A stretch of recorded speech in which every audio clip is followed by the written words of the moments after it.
I just wanted to thank everyone for coming out. I know that it takes a lot of effort to come out, and it takes a lot of courage and energy to have conversations with our neighbors that we sometimes agree with and sometimes don't agree with. So I just wanted to commend all of you for coming out and being a part of this conversation. Hopefully you can come out for the other ones as well, because it's very meaningful. And I personally think these face-to-face conversations are a way forward for not only politics and social welfare, but just for us as human beings. So thank you for being here. And if you have not listened to the American Compassion podcast, how many of you have heard it? Oh, wow. Okay, so this is very cool. If you haven't, and you're just here for this conversation, you're in for a treat, because we have covered the social safety net from the turn of the last century onward, and today we continue to explore what it means to reimagine, support, and build a safety net where all Americans can thrive, which is a very interesting project because it speaks to our definitions of poverty and wealth and need, deservedness, work, care, safety, and even what a safety net is. Is it a place to catch or launch, perhaps? So there are a lot of these different elements that go into how we even think about the safety net and how we understand things, and that can be based on the media that we consume or are part of our education, our political party, our ideology. So there are a lot of different ways that we are coming at this idea. And it's important to think about and investigate how we're thinking about this, because it's at the roots. If we understand that, we can hopefully nourish the branches, because that's the goal, right? To kind of create a safety net where all Americans can thrive. So the question we're tackling today is, what happens now? Our 2024 election results are in. Republicans are projected to keep control of the House of Republicans, or House of Representatives. I don't think they'll be changing the name, but we'll ask Bob if that's going to happen. Rebranding. And they'll be handing total party control to Washington with President-elect Trump back in the White House in January. So here with me to explore the results of the 2024 election and what they mean for the American safety net. This is not in the order that they're seating, so I'm just going to point, if you could just raise your hand, stand up, smile big. Glen Chambers. Glen oversees the government relations team for Findhelp, which means he spends a lot of time forging connections and programs across the country that help fill the gaps in care, expand access to resources, both legislatively and logistically. And he's the perfect person to do this because a huge portion of his career was spent as a staffer in the U.S. Senate, where he was also chief of staff to Senator Roy Blunt of Missouri. So welcome, Glen. Thank you. It's good to have you. Thank you. Let's see who else we have here. Okay, Barbara Chapman. Yes. Barbara is the Associate Professor and Program Coordinator for the Master of Nursing in Science and Nursing Practice Innovation Program at the University of North Texas Health Science Center. She co-directs the University of Texas at Tyler free mental health care outreach line, offering consultations statewide. With over 35 years in nursing, Chapman has dedicated much of her career to serving uninsured and medically underserved populations, including work with a community health care clinic in McKinney and mobile units as well. And Barbara is also a legislative liaison, which means she advocates for programs and policies with the Texas government to increase access to care.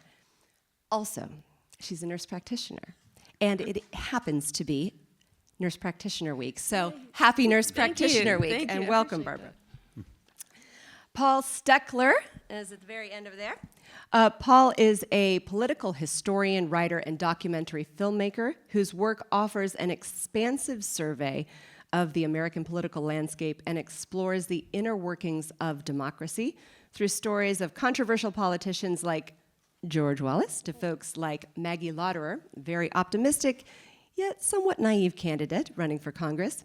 His work offers us a lens on culture, ideology, history, and the political process that can help inform our understanding of the state of our democracy today. So welcome, Paul. It's good to have you. Last but certainly not least, Bob Wood.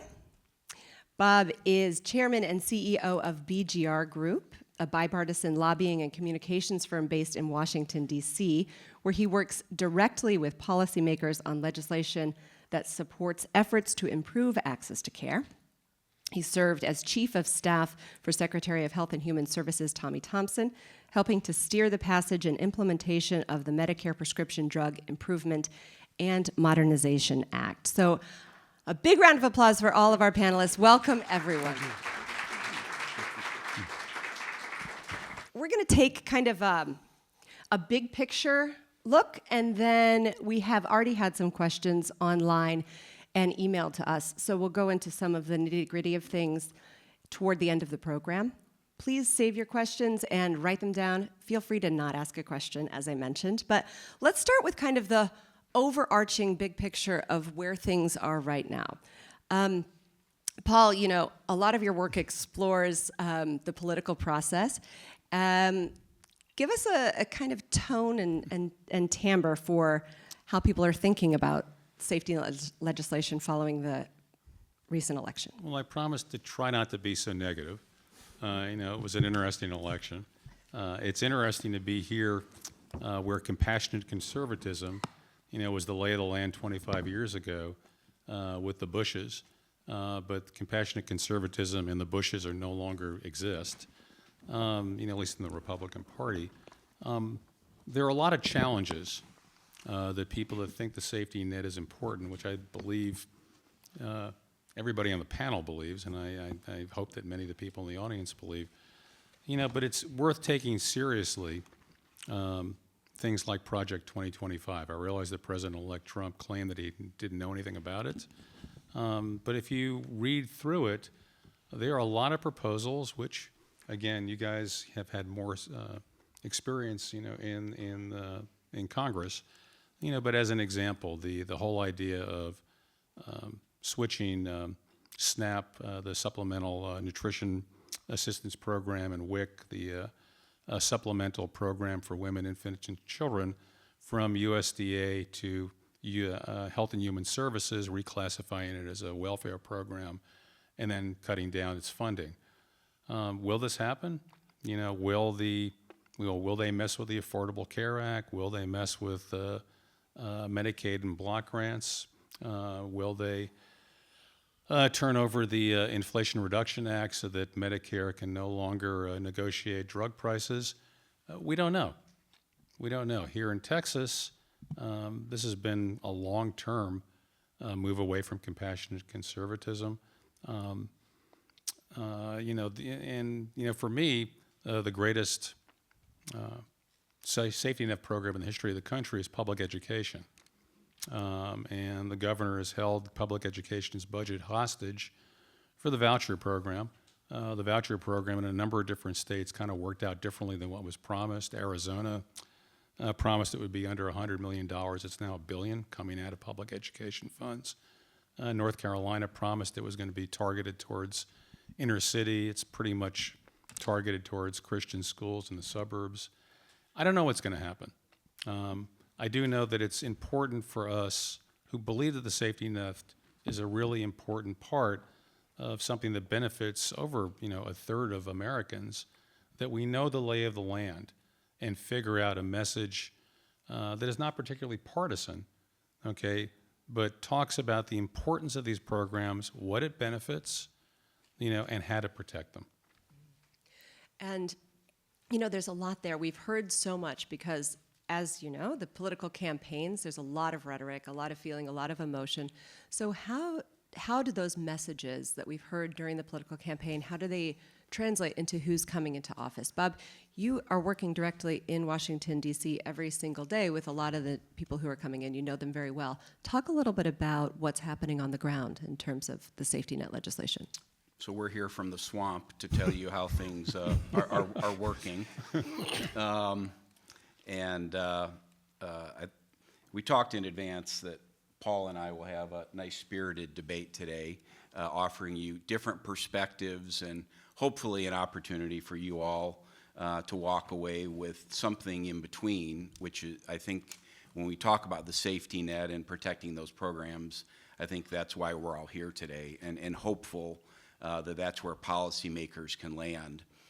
We do have to spend a few moments about how we got here after the election, because I think for a lot of people it was a surprising outcome to see former President Trump win the popular vote, which hadn't happened since George W. Bush's reelect in 2004, and to see a switch compared to 4 years ago of a difference of 11 million people.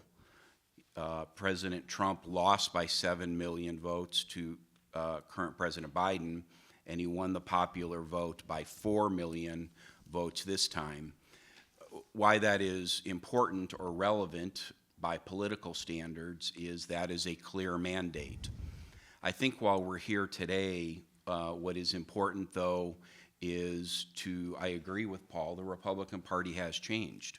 But interestingly enough, for the programs that we are all passionate about and focused on today, the working class, some would go as far as to say the working poor, are really the ones that have become more frequent voters and very passionate about President Trump. And that is absolutely who elected he and the Vice President-elect J.D. Vance, which many of you are aware of, which is a relevant story in itself about Hillbilly Elegy and his life growing up in Appalachia.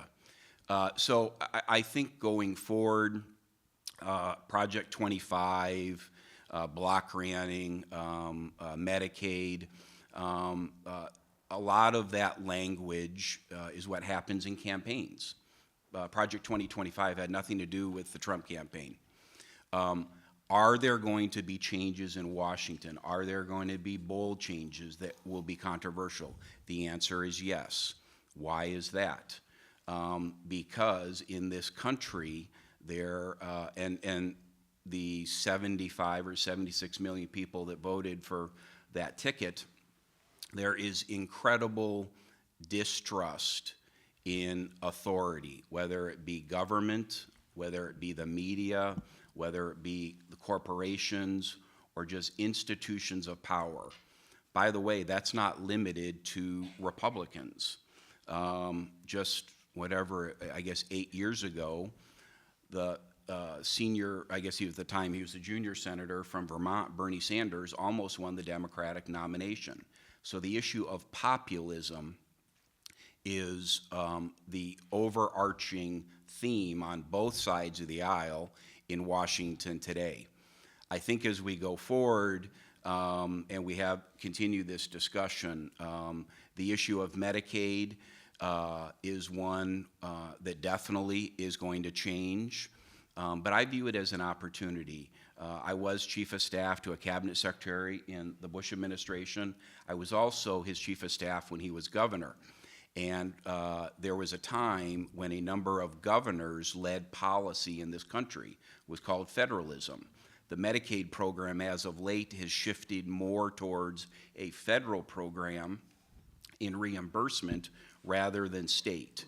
I believe that there will be a shift and there will be some great opportunities for state waivers, for demonstration projects, focused on the real needs, which I believe there is agreement on, whether it be the threat of funding child care, housing costs, et cetera.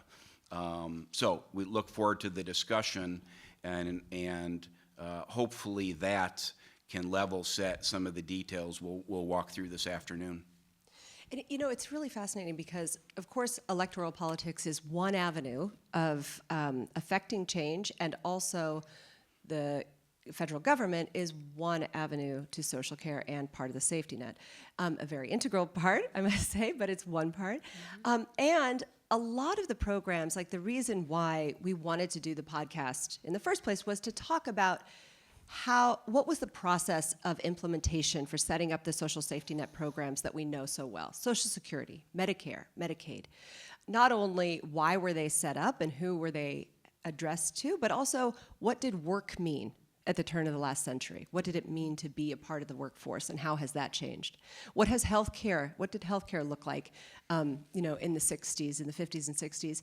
How has healthcare changed? How has our health changed? So a lot of the rethinking of safety net programs is happening not only in the federal government, but in how the programs are implemented locally through nonprofit organizations and other programs around the country. And Glenn, you are working to kind of fill not only the gaps in knowledge, but those gaps in care around the country. So talk a little bit about Findhelp, what you're thinking about with the new administration, and also address maybe some of the concerns of Paul and what Bob also spoke about. Yeah, so I was talking to Bob earlier. If they're going to be the Statler and Waldorf, and I'm going to be the Fozzie Bear of this podcast. And it's really, I'm an optimist. This water bottle's half full, I'm pretty sure. And part of the reason I'm optimistic right now about the social safety net is, and Bob, you said it really well. What's happening in the states very much guides how the federal government and how people experience the social safety net. And if you look at where we've been working, we're in Oklahoma, Pennsylvania, Tennessee, New Mexico, South Dakota, and Minnesota. And if you think about who those governors are, Shapiro, Walz, both were the vice presidential nominee and then a finalist, and then, Lee, Stitt, you've got a good mix of conservatives and liberals who are arriving at the same conclusion that you have to think about the social safety net in a different way, and you have to engage people differently. And a lot of that is, and really where there's a ton of opportunity is, when I was a younger staffer, they used to talk about the digital divide, which was who has access to broadband, who has access to the internet. I now think of it more like the digital divides, plural. And the reason I say that is it's not just access, and actually access has really improved since 2020. A lot of the trillions of dollars of investment went towards expanding access to the internet as everybody had to adjust to working from home and schooling from home. But in addition to that, you now have the final digital divide, I believe, where the content and the experience of the internet is really built around people like me and people like the folks here, as opposed to people who are experiencing poverty. And that's really a fantastic opportunity. If you think about how much my life has changed in the 24 years since George W. Bush was elected president, it's really significant because that digital landscape has changed. And we are just now starting to think about how we're going to use the digital landscape to change the experience of poverty. And I think it's a huge opportunity that both sides are embracing. And can you just briefly, for everyone, talk a little bit about how Findhelp does that specifically? I know that, Findhelp's obviously supporting this event. Sure. But I think that the innovation there is really integral to thinking about some of these things before we talk with Barbara about the actual implementation on the ground, about how we fill gaps in care. Sure. Well, there's a lot to it, and our founder, who was on the last podcast that a lot of you, if you were here, heard from, he really had an idea of what he wanted to do with Findhelp. At the time, he called it Aunt Bertha, because as he likes to say, he's not in marketing, he's an engineer, right? So Findhelp, I think, probably tells you a little bit more about what it is, and it was a free platform that really worked to connect people to the services that were available to them in their zip code. And what he realized, and what the company realized, is it was being used by healthcare. It was MCOs, hospitals, navigators who work for that industry. He brought in my boss, Jaffer Traish, who had an experience at Epic, knew a lot about digital health and how the digital universe was changing healthcare. And since then, that's really where most of the growth has been, is in that healthcare space.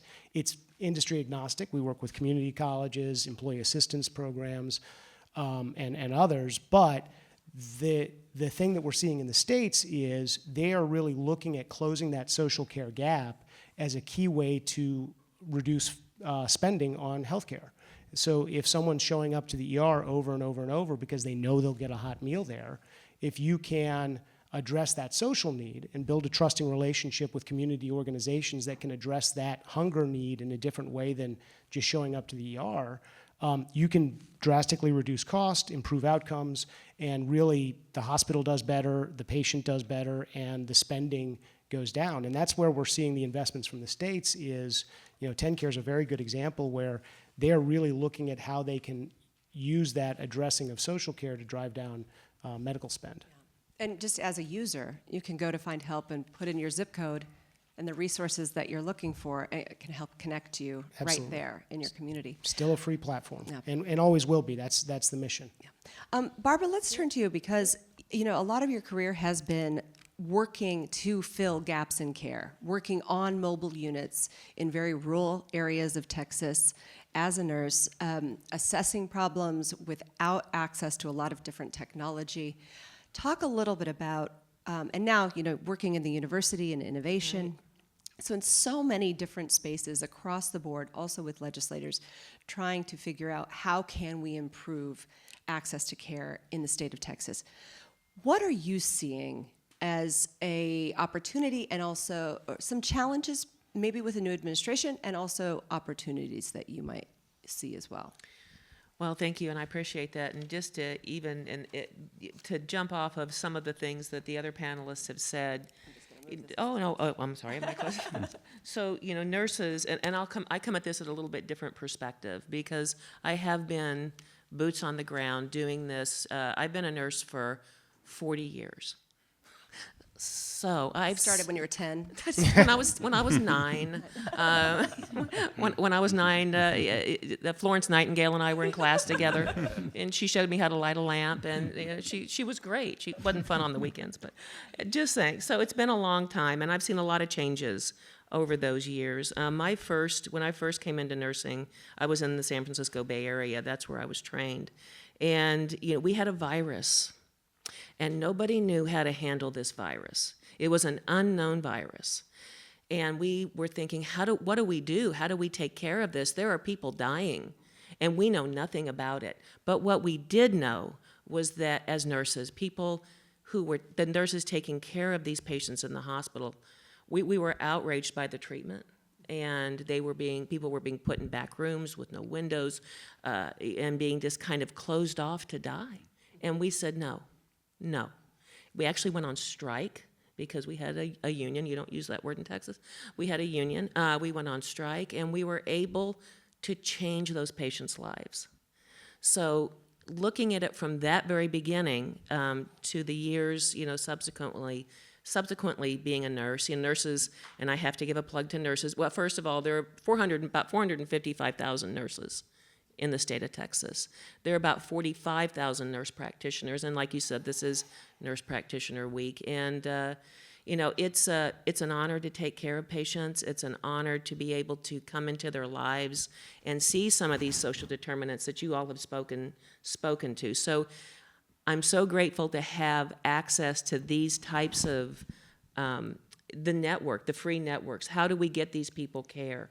I have seen this when we developed the mobile units, for instance, out in Tyler. It was on a grant at University of Texas at Tyler, and we took that mobile unit from nothing. Actually, I found it it was in a field with grass up to my knees, and I said, it's perfect, we'll take it. And we completely revamped it and put everything on it so that I could go into communities and see patients where they are.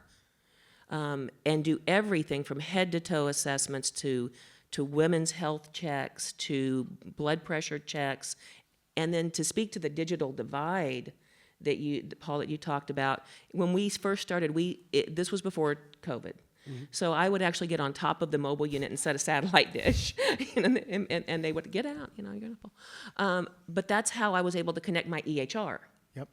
Because if I have my EHR, if I have somebody that's coming in to see me and I only have a very short time, I can then search that $4 list and see if I can get their blood work, get them seen, and get them back to work if they need to, get back to work. But I also put a piece of equipment on that machine, a machine on the mobile unit called a Piccolo Plus, by an Abbott piece of equipment that allows me to get blood work back in 12 minutes.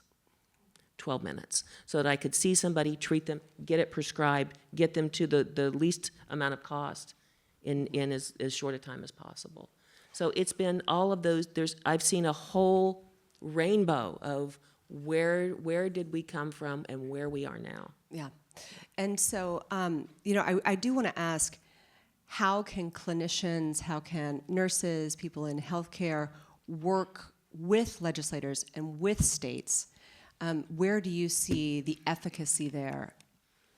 Well, so specifically, some of my work right now in the legislature is looking at nurse practitioners and different things that nurses are doing on the ground, right? Nurses have been the most trusted profession for the past 24 years by Gallup. There's a reason for that. We do see, if we see people at their most vulnerable, I see people when they're celebrating their best times, and I've seen them in their worst of times. So looking at how we can help change the political landscape, especially here in Texas, requires a lot of work. We just had a legislative agenda last week where the different nursing coalitions from around the state came together and discussed what were our specific needs based on our specific specialties. Because within this large group of nurses, there are many specialty organizations. The surgical nurses were one, nurse practitioners are another one. The nurses who are doing rural care. And so we have a very robust agenda that we're bringing into this upcoming legislative session. Yeah. Go ahead, Paul. Rebecca, if I I'm could sorry, add, Bob. back to the Washington side of this, it's very interesting, again, acknowledging that Washington is changing, the Republican Party has changed, but I'll give an example of the chairman of the Ways and Means Committee in the House of Representatives, Chairman Jason Smith. It is the most powerful committee in the House. All tax policy, the majority of health policy is set in this entity. He comes from one of the poorest districts in the country. And he has made it very clear in his outreach. He's on the road all the time, all over the country. He is a strong supporter of the models we're talking about today. But he doesn't want to hear from CEOs. He doesn't want to hear from the chamber president. He wants to hear from the worker coming off the third shift, wants to hear from the RN, the CNA, the folks that are on the front lines of care or the front lines of the economy and commerce. And that is a big shift for Washington. And so those that engage, thank you. It does make a real difference. And I think, again, back to the glass half full, I think that's why there is great optimism that working people have a new voice where the decisions are made in Washington. Yeah. And I'll add on to that. That district, the Boot Heel, is one of the poorest districts. It's in Missouri. It's right on the Mississippi River. And one of the things that I think is really interesting that came out just before the election, there was a study by a group called the Economic Innovation Group that looked at, if you think about income as either coming from work, investment, or transfers being some sort of government program that's bringing it in. Today, 53% of the counties rely on transfers for more than a quarter of the income that's coming into the counties. So that compared to 2000 when President Bush was elected, that was 10%. And if you look at where those counties have grown, it is the Boot Heel. It is areas where you haven't had economic progress that has kept up. You have an aging population, which is more reliant on Medicare and Social Security, and you don't have the kind of economic growth that you have in coastal areas or cities like Austin. And what I think is significant about that is the populist coalition that really drove the election is based in those counties. It is older people living in rural America who overwhelmingly were the force of those votes. And so I think that provides a lot of political insulation to the safety net that might not have been there in a different era. And as you're listening to this, Paul, there is, it seems, a lot of opportunity to fill these gaps in care. a way to perhaps rethink programs that aren't working or aren't funded correctly, or the funds are not being distributed correctly, and people are not getting the care that they need. There are ways, obviously we're talking about rethinking this. Does that give you hope about how things might work during the next 4 years? Listen, I celebrate the fact that the guys on this panel are trying, okay, and that, especially given the Texas legislature after this last session, that you're trying, okay, what's the alternative? The alternative for me, besides that, is that in this very room, back in 2005, 2006, 2007, we had a gigantic campaign politics class for the LBJ school and a lot of law students that wanted to run for office. Okay, and the pitch that I made to have this class was that it's great to have, really great policy ideas, but if you can't get elected, it makes it a lot more difficult to actually do that. Okay, so that there are two hands on this. I mean, literally, Rebecca, I'm finishing a film right now with the title A Field Guide to Practical Politics. Okay, I don't want to hear about the resistance. Okay, I don't want to hear about the circular, firing squad that's for, people at a higher grade than me. Okay, what I want to hear about and what we're documenting is people on a local level, okay, who are resisting the nationalization of partisan politics where people are not even thinking about these issues. All they think about is what tribe they're in, okay? And I am convinced, and we're documenting this in what I think are pretty inspirational stories of people that are able to make their pitch for policy, or for elective office on a local level, and they've made this work, okay? The potential is there. That's why we have elections. Elections have consequences, and that you just can't give up. And at the same time, raging against the sky doesn't make a whole lot of sense. It's kind of like understand the rules of the game and use them intelligently, because I am convinced that our democratic system works. Back when I was young and I was a pollster, for a number of losing campaigns, I know what it's like to lose, okay? But I also know what it's like to say, something, in 2 years we have another election. Okay, and there's lots of possibilities. And God help me, I've been thinking about this for years. Even in Texas, I think change is possible. I'm Glen, praying for it now. Yeah. Did you want to jump in? Because Yeah. So, the one thing I would say, and part of my optimism is it's not just the guys on this panel. And I'm going to do a little experiment here, which is always dangerous, but we'll try it since we're live. It's dangerous, but I'm going to read some names, and I want you in the audience to raise your hand when you recognize the name. So, John Hoven. Okay, we got my There's GR counterpart. one in the back. Yeah, my GR counterpart in the back. One in the nosebleeds. Yeah, John Hoven. Okay, Martin Heinrich. Yeah. The senator from New Mexico? Yep, there we Yeah, go. okay. All right, Shelley Moore Capito. Yeah, we got a couple more. Yeah. Tammy Baldwin, some Okay, Wisconsin, lots. a lot more folks here. I still don't think we're at 50% though of people raising their hands.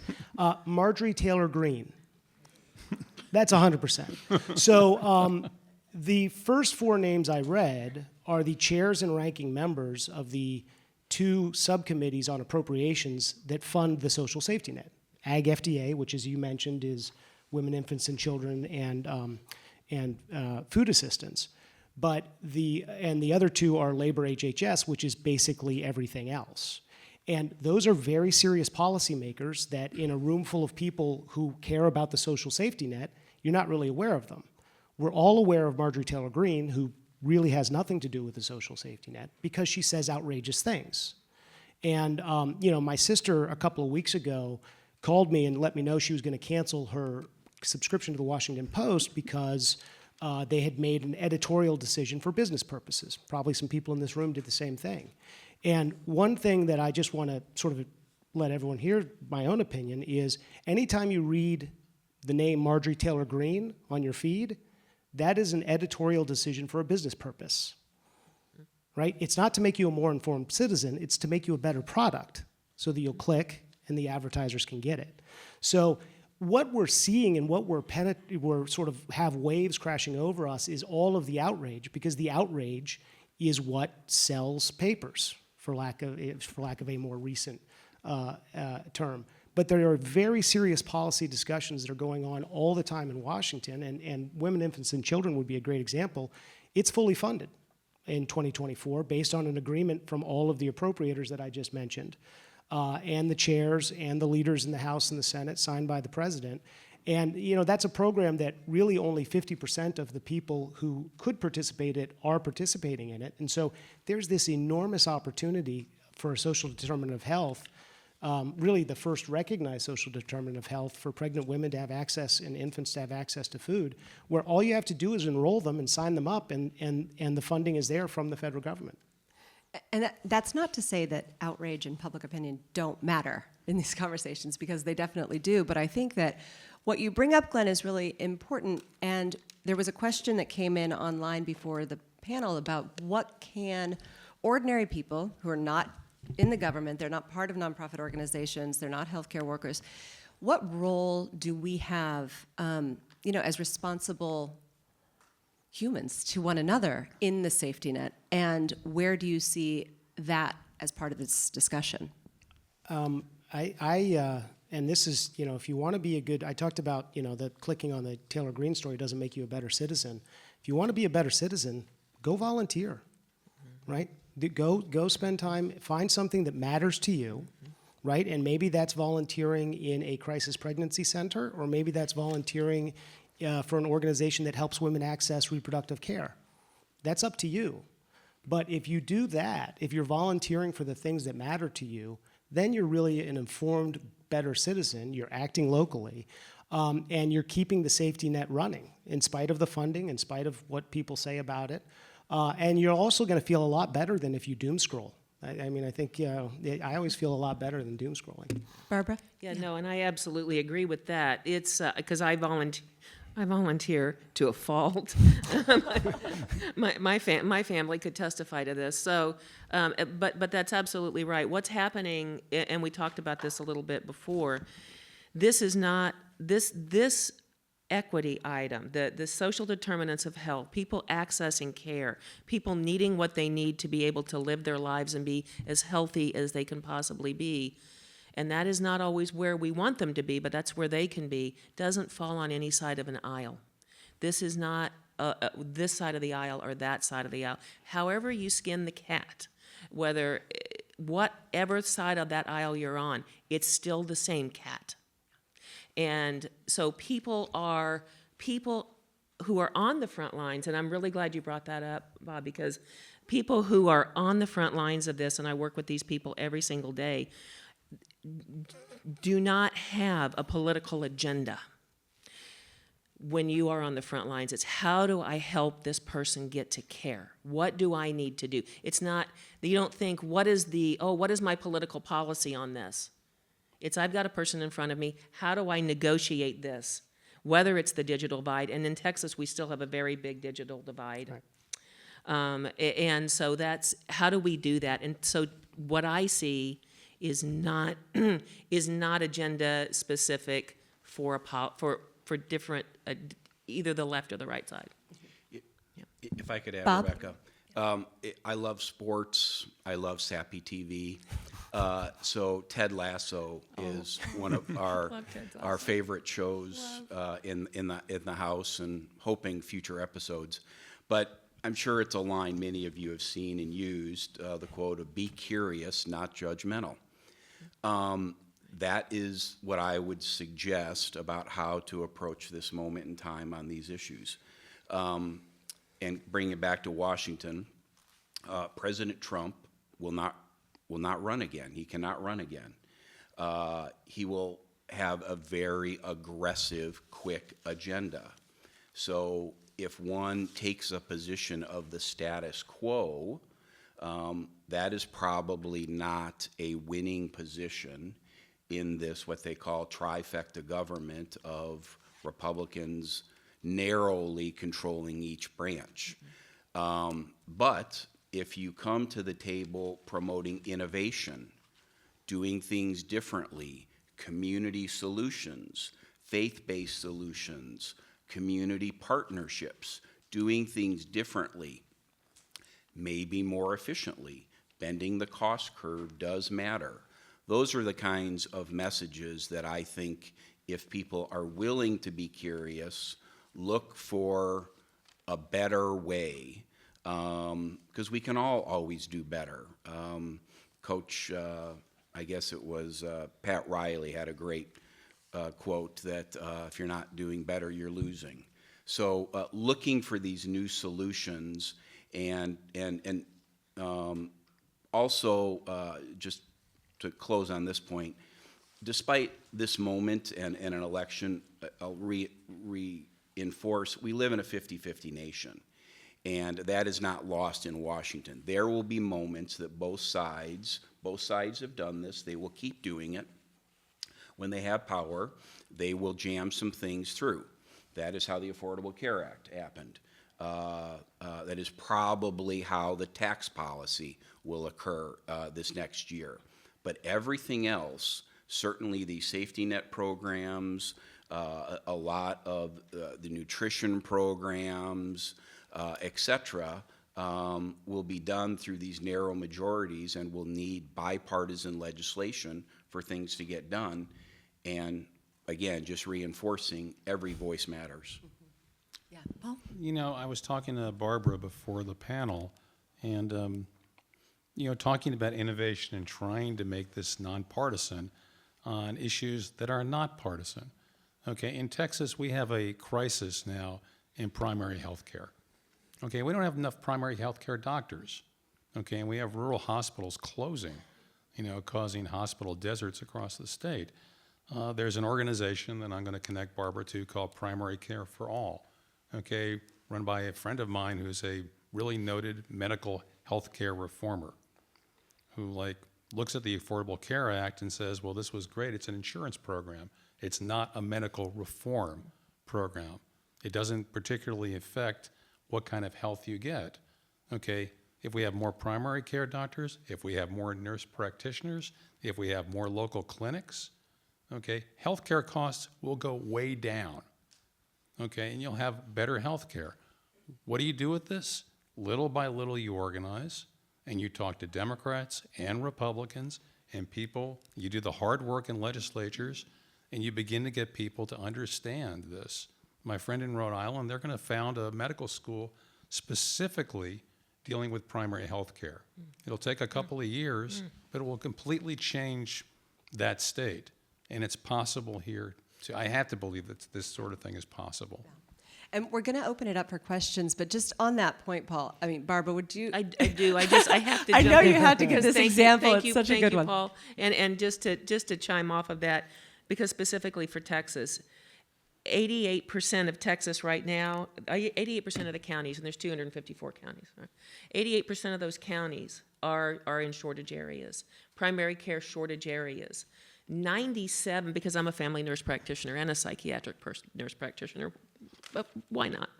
Who has an MBA? Who has an MBA? Because we've got to do this. We've got to do this with business, because it's the business of medicine. But 97% of those, the counties across Texas, are shortage areas. So this is something that we have got to start getting across all of these divides. We've got to start increasing this access to health care. And I even have this free mental health care outreach line that, because of the laws that exist right now in Texas, I as a nurse practitioner, I have a contract with a collaborating physician. I maintain that every single month. Then I also pay for malpractice insurance. I'm a nurse practitioner. But I provide free care. So I am paying to provide free mental health care to people across the state and across the country. And that's just true.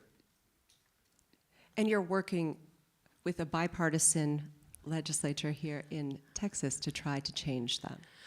I am trying to change that. I get up, so talk about doing the hard work and getting up. I get up at 4 a.m. and I will drive to Austin, and I will meet with the various legislators here in the Capitol. And we, through the Texas Nurse Practitioners, we have an amazing program, a legislative ambassador program, where we all meet with our assigned legislator. And so we are trying to let the people know and the legislators know what's happening in the state. And it absolutely crosses all sides of that aisle. I have met with all the Republican Senate, the Republicans in the House, Democrats in the Senate, Democrats in the House. Because we've got to work together, and I've sat down with many of them and said, it's enough. Yeah. You've got to reach across the aisle. It's enough. Any questions? I'm just kidding.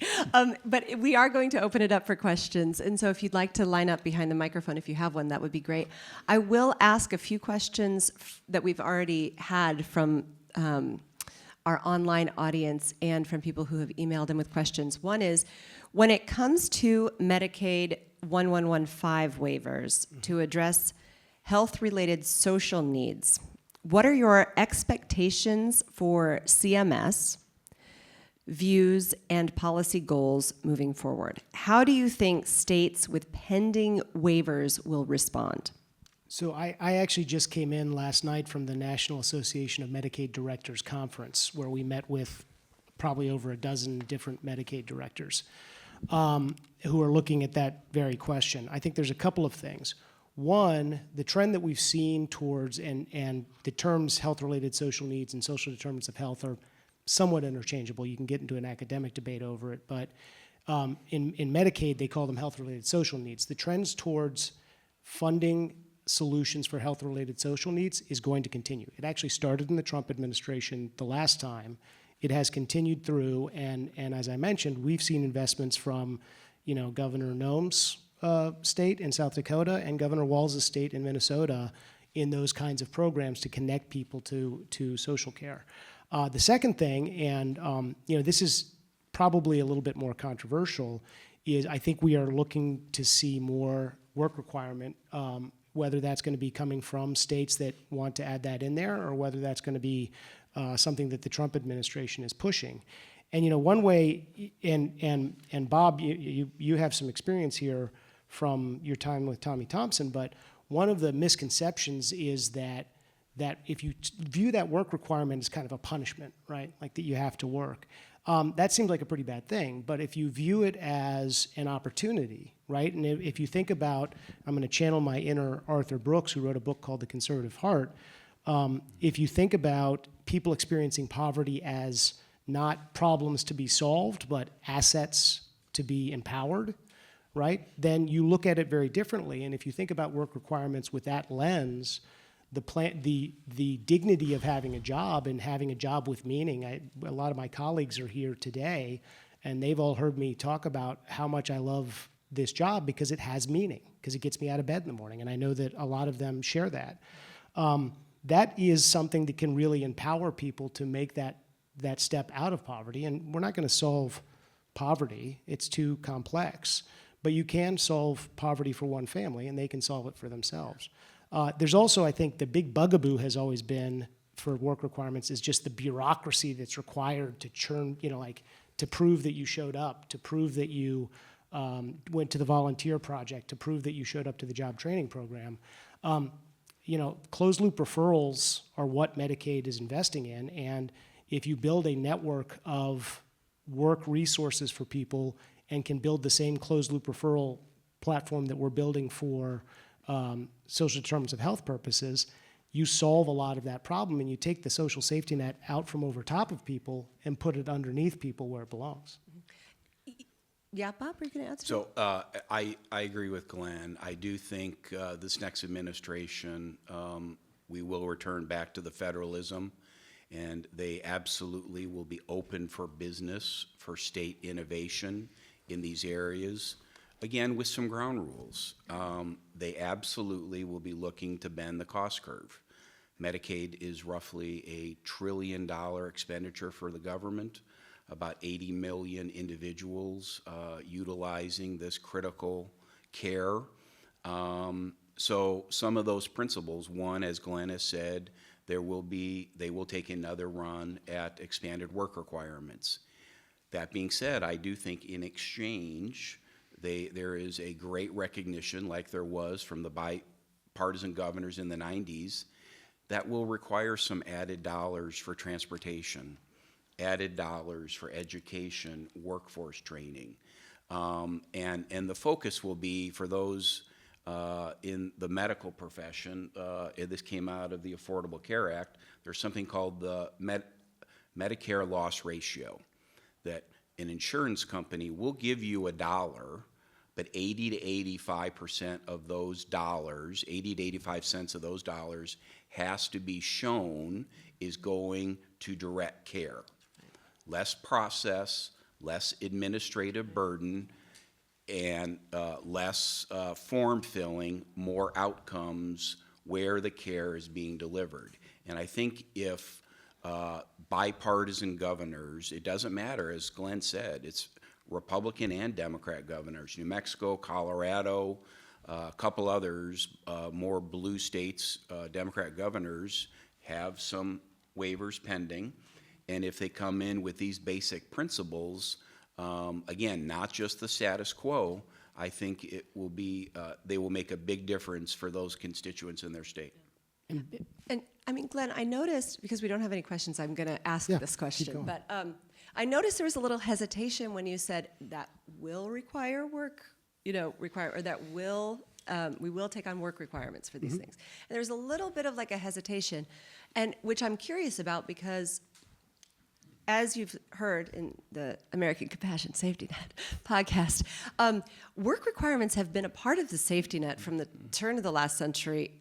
Nonprofit organizations and governmental organizations, like straight through. So what is the difference between, say, how people were thinking about the WPA, the Job Corps, and then even in nonprofit organizations where people would come and they would say, well, you can, we will give you housing and services and education, and you also have to work, and so we're all kind of in this together. Like, what's the difference ideologically in the way that we're thinking about the relationship between work and safety net programs?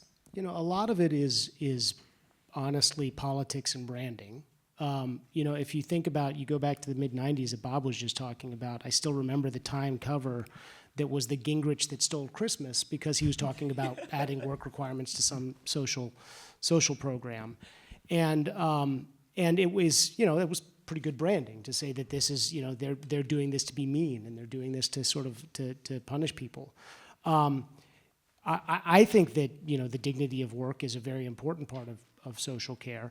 And again, going back to that thought of the mid-'90s, when it really was, with the passage of TANF and welfare reform, and a lot of the work that Tommy Thompson was doing in Wisconsin under Bob's guidance, his wisdom, and that other governors were doing. The difference today is, you talked about transportation, Bob.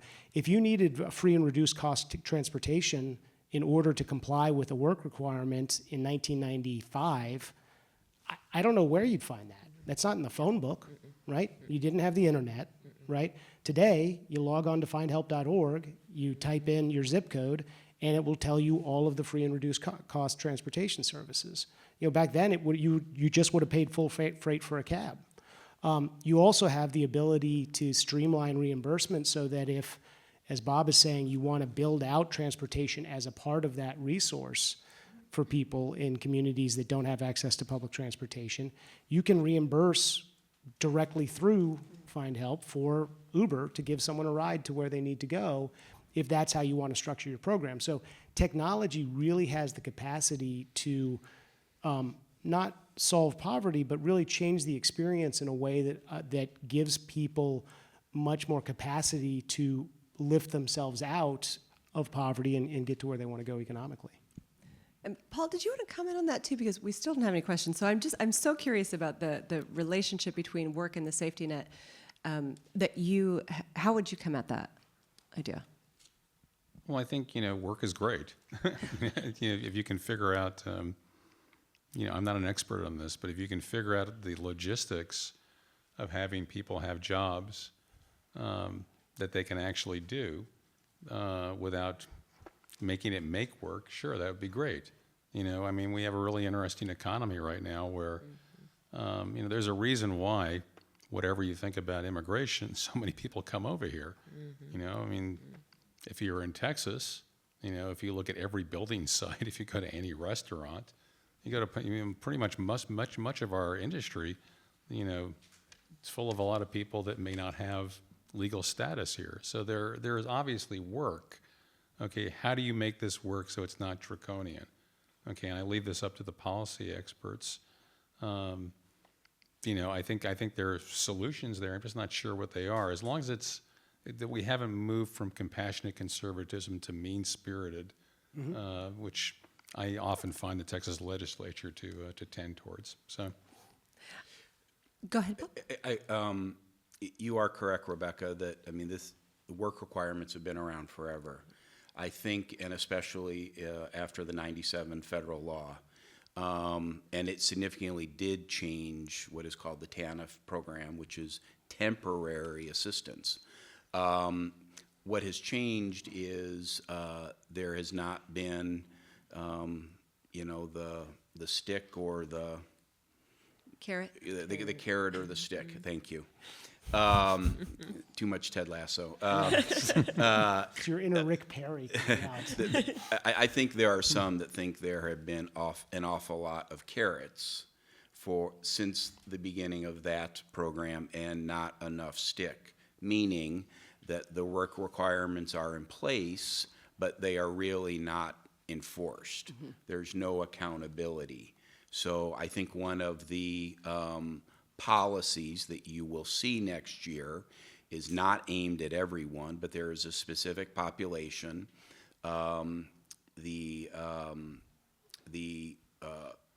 adults, single adults with no dependents.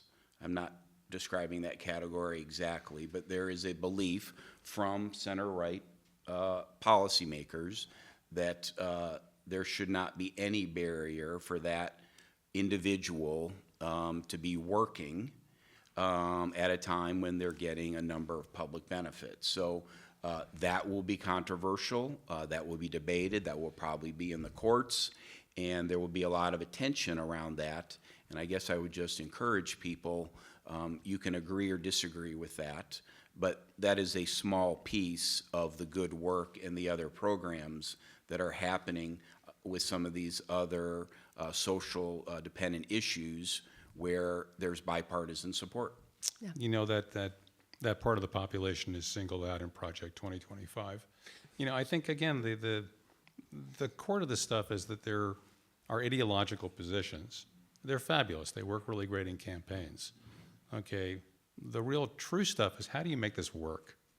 Okay, right. And are you going to do the hard work to make what you want to happen? Okay, and the people that you mentioned, who are in charge of the important committees in Congress, the head of the Ways and Means Committee, these are people that I truly believe, they're calling now. Hello. Jason Smith on the phone. Want to make these things work. Yeah. Okay, and that's one of the glories of a two-party democracy. Okay, is democracy working? Because if you don't, try to make this work, and it just becomes a campaign issue over and over again, then you're not solving anything. You're just making the system dysfunctional. Yeah.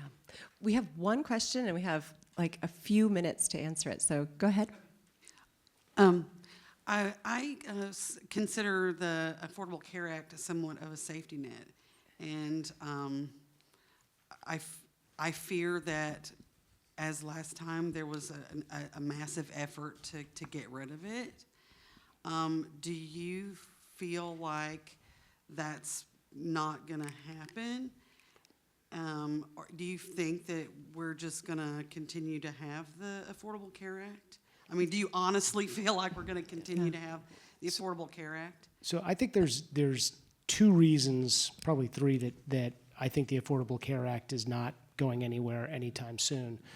The first is, if you look at the first 4 years of the Trump presidency, for the audience listening at home, I'm putting my thumbs down. The John McCain vote on reconciliation that upended that was probably one of his single biggest failures, from just a political lens. And I don't know that they would want to repeat that. I think the second thing I would say is, I feel like J.D. Vance's answer, whether you liked it or didn't like it or thought it was disingenuous, that he felt that the administration really last time went out on a limb to try to save the Affordable Care Act is pretty telling, right? He was certainly not saying that this time we're gonna really get it done. What he said was, no, last time it wasn't that serious an effort to undo it. I think the third thing is, and I look at the Affordable Care Act or programs like that, very much it's like an acorn, right? And you plant it at first, and it's pretty easy to dig it up. And then in 2 years or 4 years, you can pull it out without a whole lot of disruption. But what are we, 14 years on from the passage of ACA, that's a pretty big root system that if you pull it up, you're gonna disrupt the landscape and create a lot of trauma. And I think policymakers on both sides get that, and I don't think they'll try to move with that. And just this week, Speaker Mike Johnson from the House came out and said they will not repeal the ACA.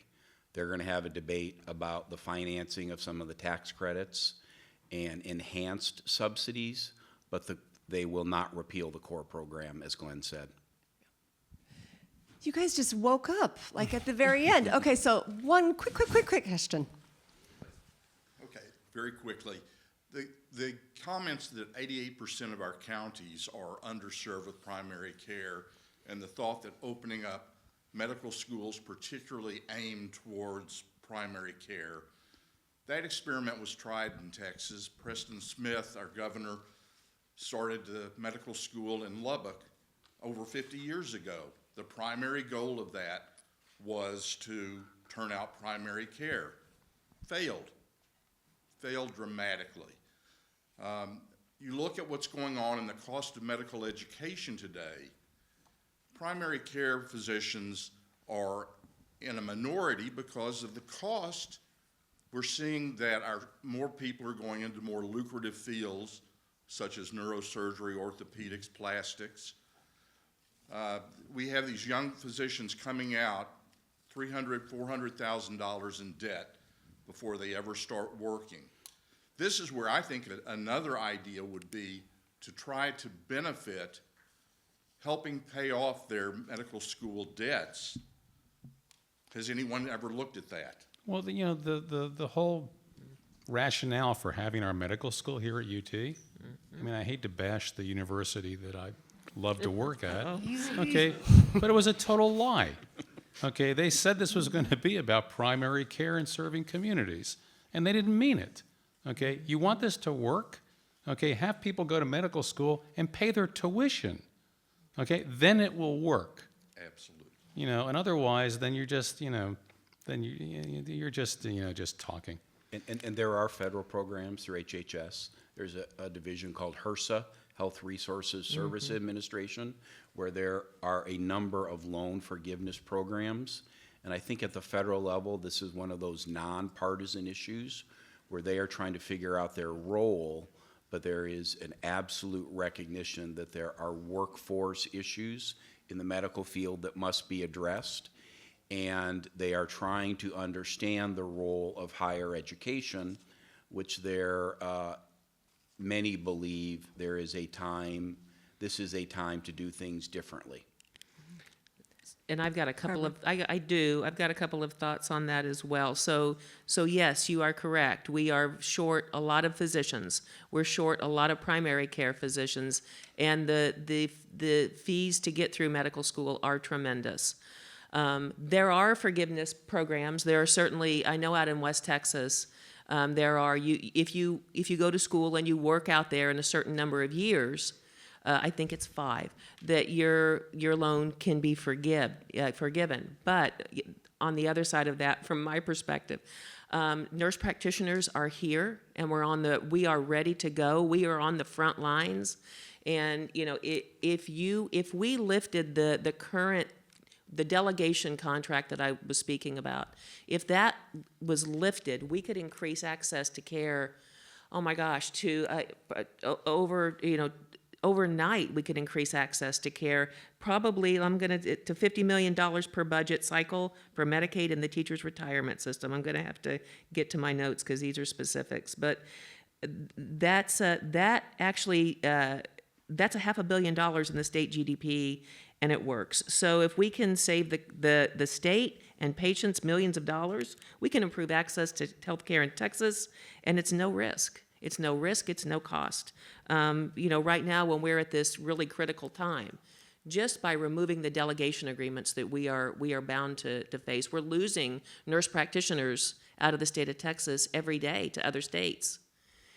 And we need those providers. We need those primary care practitioners right here, and we have them.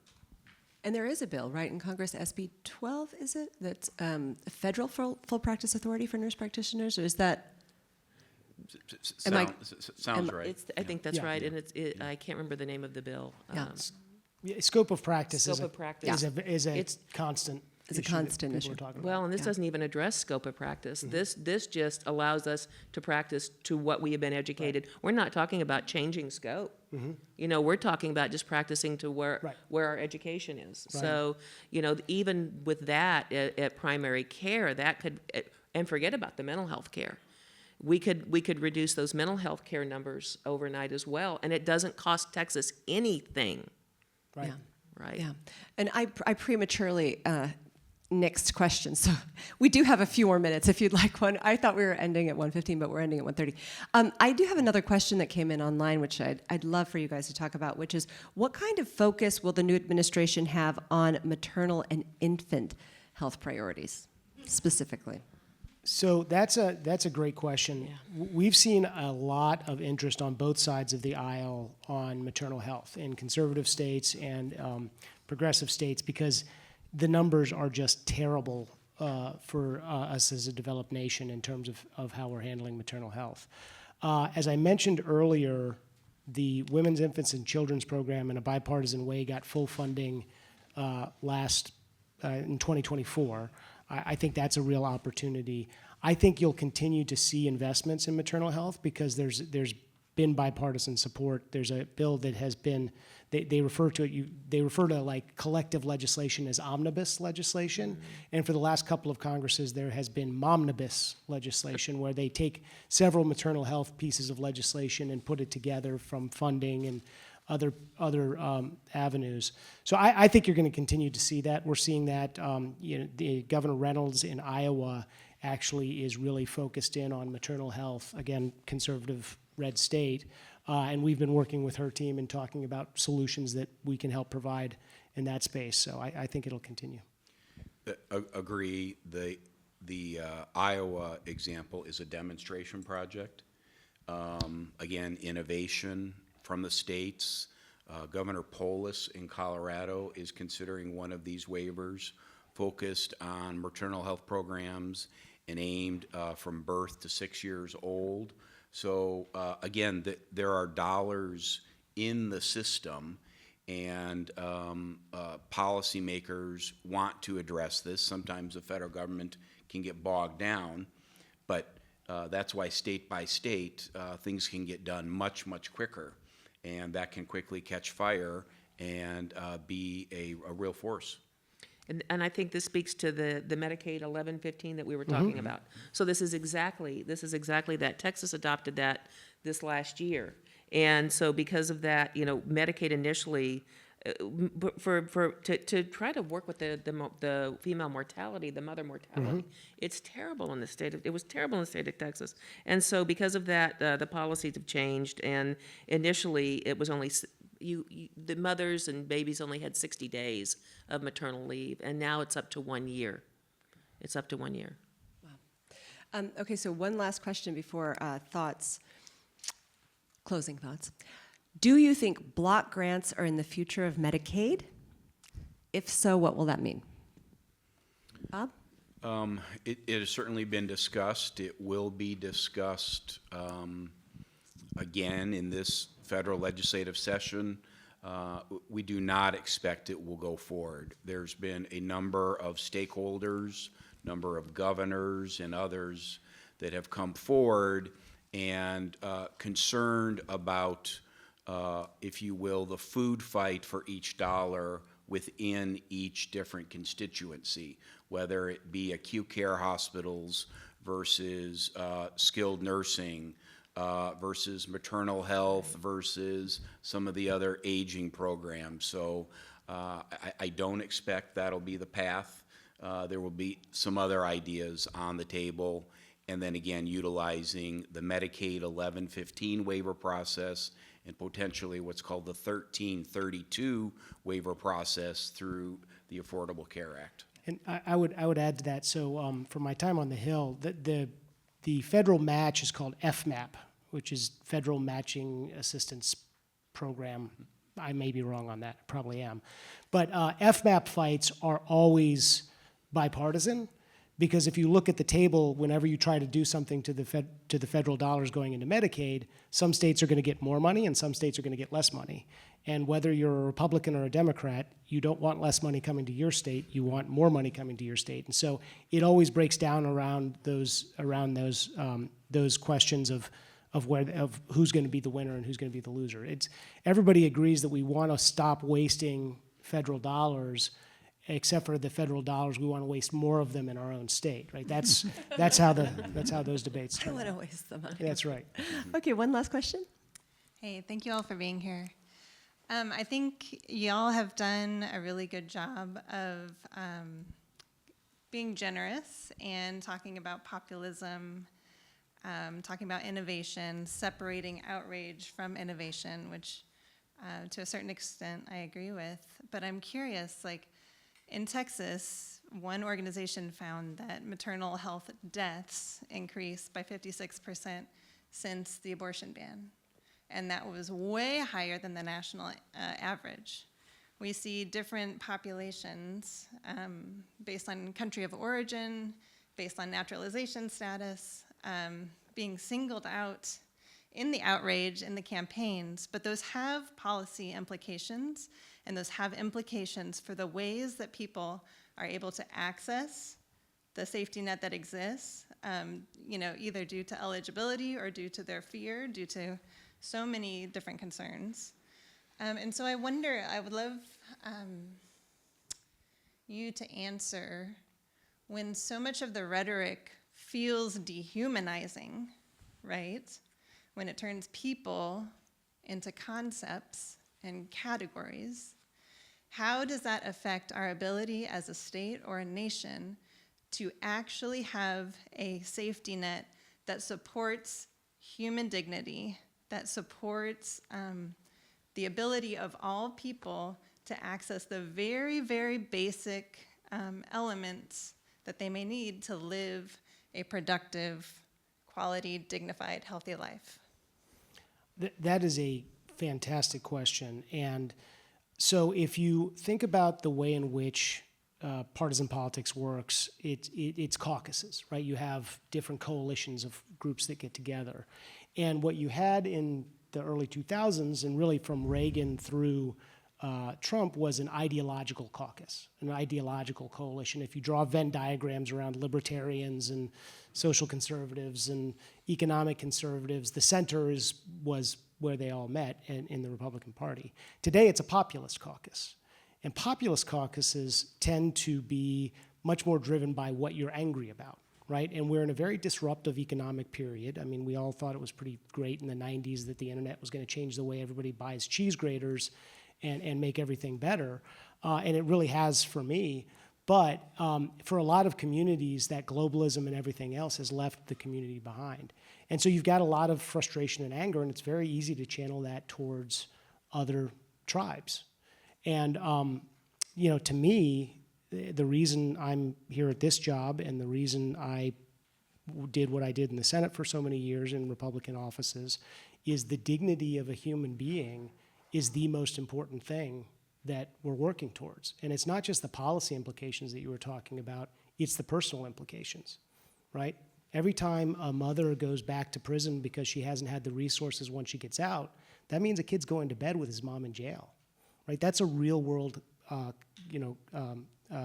impact. And so from my perspective, really the heart of where I come from and where a lot of the people, I think if you talk to a lot of people, they're going to sound a lot, in DC, they're going to sound a lot more like Bob and I than they sound like Marjorie Taylor Greene. And we're in this populist moment that is driven so much by outrage. And I would just kind of repeat what I said earlier. The people who can change that are in this room and listening at home and watching at home. Don't click. don't click on the thing that's outrageous, right? That's what drives the outrage. And if we can all sort of step back from that and step back from our anger, whether we're angry at people who voted for Donald Trump or angry at people who voted for Vice President Harris, if we can step away from that and just think about, what are the problems that we want to solve that Kristi Noem and Josh Shapiro are both trying to solve using essentially the same process and working with us, we're going to be a lot happier. So my old boss used to he'd bring in freshman members, and he would always kind of have the same stump speech, and he'd always meet with people from both sides of the aisle, and he'd say, look, if you get up every morning and look at everybody on the other side of the aisle and just assume that they are smart and passionate, well-meaning people who care about their country and just disagree with you, you're going to be a lot happier. You're going to be wrong a lot of the time, but you're going to be a lot happier. And so I think that that's really the solution to where we need to go, is we all need to kind of step back and quit clicking on the outrage and start thinking about how we can act locally, how we can engage as citizens in our own communities, how we can engage with people across the aisle. And then that's going to return a lot of the dignity. Paul? And this, I'll just say as a final thought as well, because I think we have to wrap it up soon, but go ahead. I totally agree with you, okay, but I live in Texas. Yeah. Okay, and there are a lot of policies that our legislature does that are not popular. Okay, if there were actual referendums, they would lose. Okay, including reproductive rights. Okay, there's no doubt about this. This wouldn't even be close. Okay, and so on the one hand, yes, of course you want to be able to build, if you can, bipartisan support, for innovation in the legislative level. Okay, if you think that we're going towards that in Texas, well then God, you're a lot more positive than I am. And I think the only way that we are ever going to get, the real debate on these issues is a two-party system. Okay, this is like, until you get that, until you get actual competition where there's not the rationale to win your primary with a minuscule population, but to win a majority of people in a general election, things are not going to change. And I have to be convinced that this is possible. It's a long-term process. Probably you need younger leaders that are not, wedded to, past failed strategies. And I think, this just has to happen in Texas sometime, I think. Barbara, from your perspective, closing thoughts, how do we ensure dignity in this process, even in the face of legislation that might be very challenging? Well, it is challenging, and because I see both sides of this aisle, but we've got to look at everybody's individual right, and we've got to take care of our patients. And so, to me, it's coming when I take care of these patients. Those are the things that I'm asking. Those are the things that I'm looking at. How can I best support you, in this decision? So I think that we've got to look at what's available. We've got to make things more available, things that we can actually get to and get them to, because we talked about that a little bit before. Is if you can get someone to the services, and because mental health care services or food, securities, and specifically what you were talking about is because I've taken care of I've actually worked with a lot of students with patients who are in jail, and so I do see those kids, mm-hmm. and I do talk with those children, and so there are a lot of issues to tackle here. There are a lot of issues to tackle. Bob, any final thoughts? Sure. I think people should petition their government and stay active as is an issue of priority or life their priority. And I think people on all sides should stay active. But I think at the end of the day, the other side of the brain is you don't have to give that up, but while you are advocating for your cause, there are still people affected or disaffected, depending on your position, today. And there are solutions, there are examples out there of not everything, but things that do work. Community health centers in our country is a nonpartisan issue, started with a Democrat president and was put on turbocharge by former President Bush. A good public-private model. Findhelp. It is not exactly addressing the question, which I know is troubling many people in across the country and certainly certain states. But you look at the difference of the social determinants that Findhelp, a decade ago, wasn't an option. So there are bright spots. There are ways in this new era of technology and other solutions, public-private, community-based, and I'm going to try to keep focusing on those, back to the Ted Lasso, and hang on to the passion that is not always where everyone is, but know that these solutions can and are making a big difference, and you all can play a big part in that. Well, I would like to thank Findhelp and the LBJ School and KUT for helping to bring us all together and put this conversation on. Thank you very much, Paul, Bob, Glenn, and Barbara for being a part of this conversation, and a huge thank you to all of you for coming today and participating. Have a wonderful afternoon.